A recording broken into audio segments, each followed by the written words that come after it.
آج کی اس تفصیلی گفتگو میں خوش آمدید۔ آج جس موضوع کو ہم چھیڑنے والے ہیں وہ ایک بہترین مثال ہے اس بات کی کہ جب ہم صرف مارکیٹ کی خبروں کی سرخیاں پڑھتے ہیں نا، تو اصل کہانی کہیں پیچھے رہ جاتی ہے۔ بالکل صحیح کیا؟ کہا۔ تو آج کا ہمارا اصل مقصد ہے پاکستان پیٹرولیم لمیٹڈ، یعنی PPL۔ اس کے جو حالیہ مالیاتی اعداد و شمار ہیں، ٹیکنیکل انڈیکیٹرز ہیں اور جو تازہ ترین خبریں ہیں، ان سب کا مکمل تجزیہ کرنا، تاکہ اس بات کا خلاصہ ہو سکے کہ کسی بھی بڑی کمپنی کے اعداد و شمار میں کمی کے باوجود اس کی جو بنیادی سطح ہے، اس کی فاؤنڈیشن کتنی مضبوط ہو سکتی ہے۔ یہ واقعی ایک بہت گہرا موضوع ہے، کیونکہ اصل میں دیکھیں، جب ہم مختلف سورسز کو ملاتے ہیں، جیسے کہ چارٹس ہو گئے، مالیاتی رپورٹس اور تازہ خبریں، تو پھر اصل تصویر بنتی ہے۔ جی، تبھی اصل کہانی سمجھ آتی ہے۔ صرف ایک چارٹ پر گرتی ہوئی لائن دیکھ کر لوگ گھبرا جاتے ہیں، لیکن اندر کا ڈھانچہ کتنا مضبوط ہے یہ جاننا بہت ضروری ہوتا ہے۔ صحیح، لیکن آگے بڑھنے سے پہلے ایک ضروری وضاحت۔ یہ جو ہمارا تجزیہ ہے، یہ صرف فراہم کردہ حقائق پر مبنی ہے۔ پبلک ڈیٹا ہے؟ جی، پبلک ڈیٹا۔ اسے کسی قسم کا مالیاتی مشورہ یعنی فائنینشیل ایڈوائز مت سمجھیں۔ بالکل نہیں۔ یہ صرف سیکھنے اور سمجھنے کے نئے راستے کھولنے کی ایک کوشش ہے، تاکہ مالیاتی معلومات کو بہتر طریقے سے سمجھا جا سکے۔ اور مالیاتی مارکیٹس میں ویسے بھی بغیر سیاق و سباق کے کوئی بھی نمبر بے معنی ہی ہوتا ہے۔ ٹھیک ہے، آئیں اس کو کھول کر دیکھتے ہیں۔ سب سے پہلے مالیاتی کارکردگی پر آتے ہیں، پروفٹ، لاس اور احساسے۔ اچھا۔ اگر ہم 2025 کے مالیاتی چارٹ کی طرف توجہ دیں تو شروع میں تھوڑی گھبراہٹ ہو سکتی ہے۔ نمبرز ایسے ہی ہیں۔ ہاں، کیونکہ نیٹ پروفٹ میں تقریباً 19.49% کی کمی آئی ہے اور سیلز بھی 16.03% گر چکی ہیں۔ صحیح۔ اور اس کا اثر سیدھا EPS یعنی ارننگ پر شیئر پر پڑا ہے، جو EPS 2024 میں 42.01 تھا، وہ گر کر 2025 میں 33.82 پر آ گیا ہے۔ مطلب بظاہر تو یہ کافی فکر کی بات لگتی ہے۔ یہاں سب سے حیران کن بات یہ ہے کہ تصویر کا دوسرا رخ بالکل الگ ہے۔ وہ کیسے؟ یعنی منافع اور سیلز تو گر گئے ہیں، یہ تو سب کو نظر آ رہا ہے، لیکن اگر ہم 2021 سے لے کر 2025 تک کے ٹرینڈ کو دیکھیں تو PPL کے جو ٹوٹل ایسٹس ہیں، یعنی ان کے کل اثاثے، وہ بڑھ رہے ہیں، مسلسل بڑھ رہے ہیں۔ یہ ایک عجیب سا تناؤ ہے۔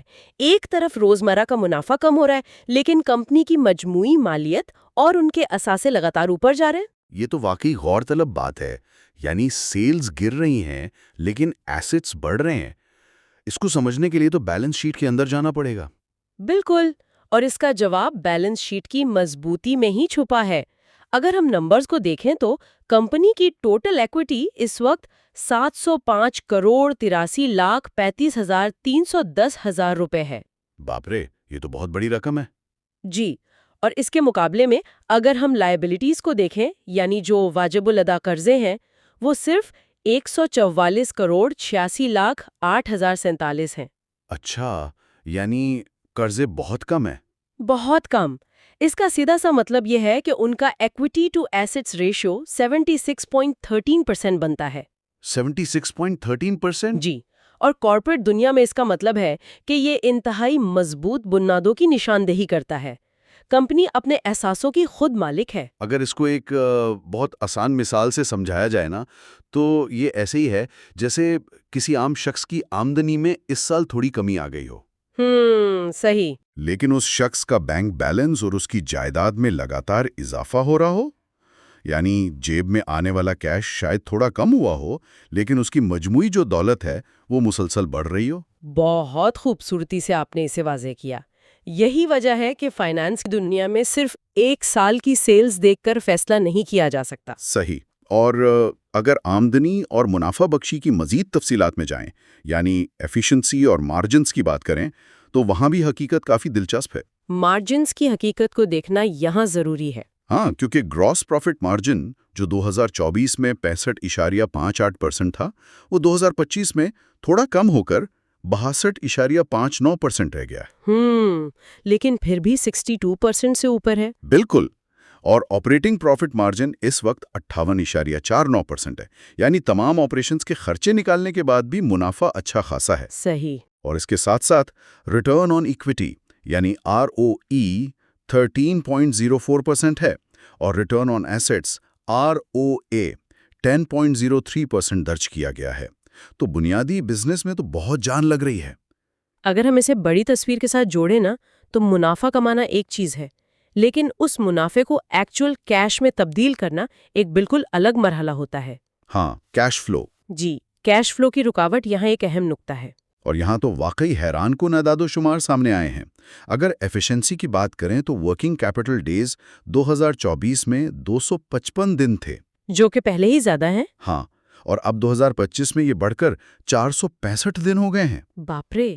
لیکن اس سے بھی زیادہ چونکانے والی بات سنیں، ریسیویبل ڈیز یعنی اپنا پیسہ مارکیٹ سے وصول کرنے کا وقت، وہ 689 سے بڑھ کر سیدھا 880 دن ہو چکا ہے۔ 880 دن؟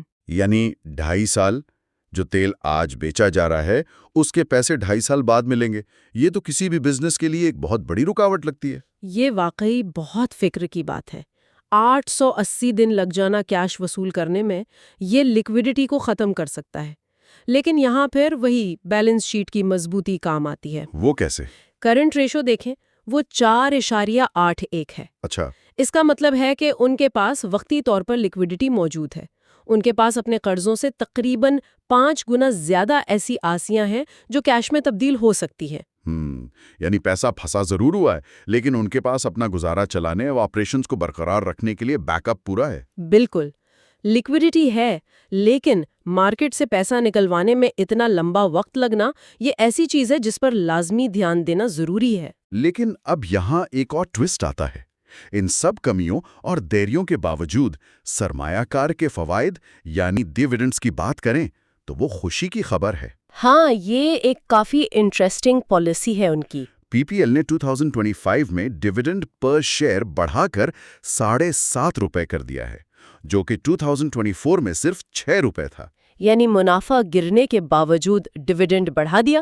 بالکل، اور اب ان کی ڈیویڈنڈ ییلڈ 4.41% ہے، بلکہ خبروں کے مطابق تو بورڈ نے 1.50 روپے پر شیئر کا انٹرم کیش ڈیویڈنڈ بھی منظور کر لیا ہے۔ اسے سمجھنے کے لیے ریٹینشن ریشو پر غور کرنا ہوگا۔ وہ کیا ہے؟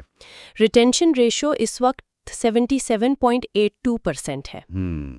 اس کا سیدھا مطلب یہ ہے کہ کمپنی اپنا زیادہ تر پیسہ اپنے پاس ہی رکھ کر واپس اپنے بزنس میں لگا رہی ہے۔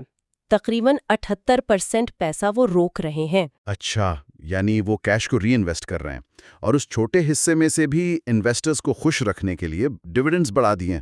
جی بالکل، تاکہ انویسٹرز کو بھی لگنے نہ پائے کہ کمپنی مشکل میں ہے اور اصل میں وہ بزنس کو اور وسیع کر رہے ہیں۔ یہ تو ہو گئی نمبرز اور ڈیویڈنڈز کی بات۔ اگر ٹیکنیکل تجزیے کی بات کریں، یعنی چارٹس کی زبان کیا کہتی ہے؟ تازہ ترین سٹاک پرائس 214.75 روپے پر ٹریڈ کر رہی ہے، جو کہ تقریباً 1.67% کی کمی دکھا رہی ہے۔ ٹیکنیکل انڈیکیٹرز اسے کیسے دیکھتے ہیں؟ اگر ہم انڈیکیٹرز کو اینالائز کریں تو RSI اس وقت 43.38 پر ہے، یعنی نیوٹرل ہے۔ بالکل نیوٹرل سطح پر ہے، اور STOCH انڈیکیٹر بھی 64.76 پر ہے، وہ بھی نیوٹرل ہے۔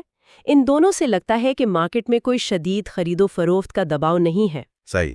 لیکن اگر ہم MACD کو دیکھیں تو وہ -12.04 پر ہے۔ مائنس میں؟ جی، اور یہ بیرش یعنی مندی کا اشارہ دے رہا ہے۔ پرائس اس وقت اپنے پیوٹ پوائنٹ جو کہ 2114.92 ہے اس کے بالکل قریب ٹریڈ کر رہی ہے۔ اچھا، اور موونگ ایوریجز کا کیا کہنا ہے اس پر؟ Price 200 days simple moving average سے اوپر ہے جو کہ 198.1 ہے۔ یہ لانگ ٹرم ٹرینڈ کے لیے پازیٹیو ہے۔ صحیح ہے۔ لیکن قلیل مدت یعنی شارٹ ٹرم کے لیے یہ 50 ڈے موونگ ایوریج سے نیچے آ چکی ہے جو کہ 243.9 بنتی ہے۔ تو اس کا واضح مطلب یہ ہے کہ قیمت میں اتار چڑھاؤ چل رہا ہے، ایک عجیب سی کشمکش ہے بائرز اور سیلرز کے درمیان۔ بالکل، شارٹ ٹرم میں پریشر ہے لیکن لانگ ٹرم بیس ابھی بھی سٹرونگ ہے۔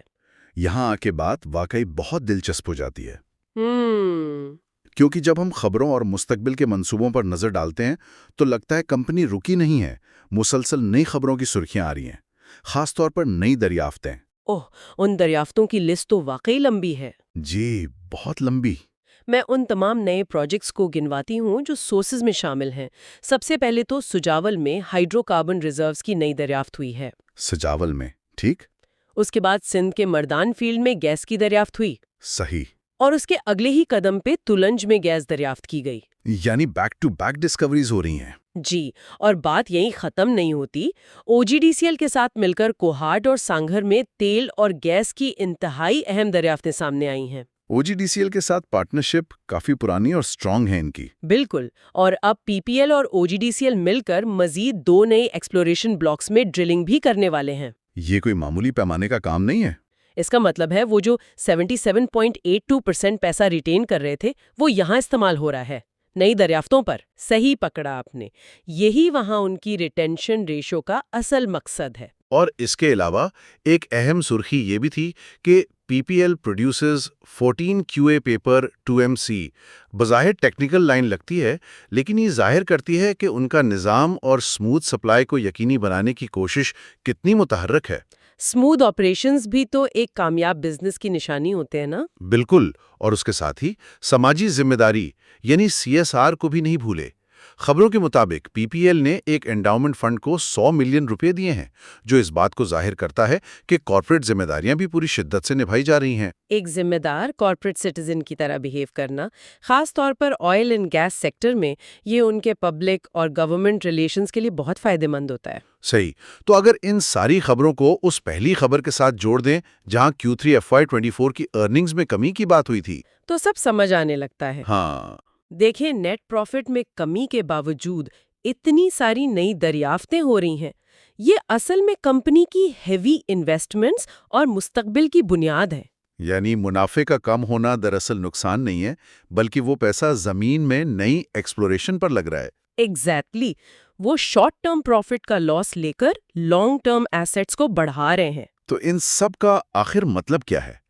اگر اس ساری بحث کو سمیٹا جائے تو پی پی ایل اصل میں ایک ایسی کمپنی کا کیس اسٹڈی ہے جس کی بیلنس شیٹ اور اثاثیں نہایت ٹھوس ہیں۔ بالکل ٹھوس ہے۔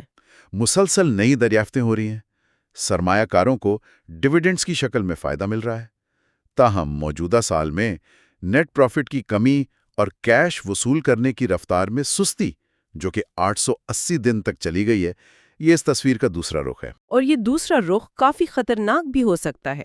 اگر ان اعداد و شمار کی روشنی میں غور کیا جائے تو ذہن میں ایک بہت اہم اور تجزیاتی سوال ابھرتا ہے۔ وہ کیا؟ فرض کریں اگر ایک کمپنی زمین سے نئی توانائی اور گیس دریافت کرنے میں مسلسل کامیاب ہو رہی ہو، لیکن اپنا ہی کمایا ہوا پیسہ مارکیٹ سے وصول کرنے میں اسے تقریباً 880 دن لگ جائیں، تو کسی بنیادی ڈھانچے کی مضبوطی بالآخر کیش فلو کی اس رفتار کا کب تک مقابلہ کر سکتی ہے؟ یہ واقعی سوچنے کی بات ہے۔ جی، کیونکہ یہی وہ سطح ہے جہاں حقیقی سرمایہ کاری اور مارکیٹ کے نظام کا سب سے بڑا امتحان ہوتا ہے۔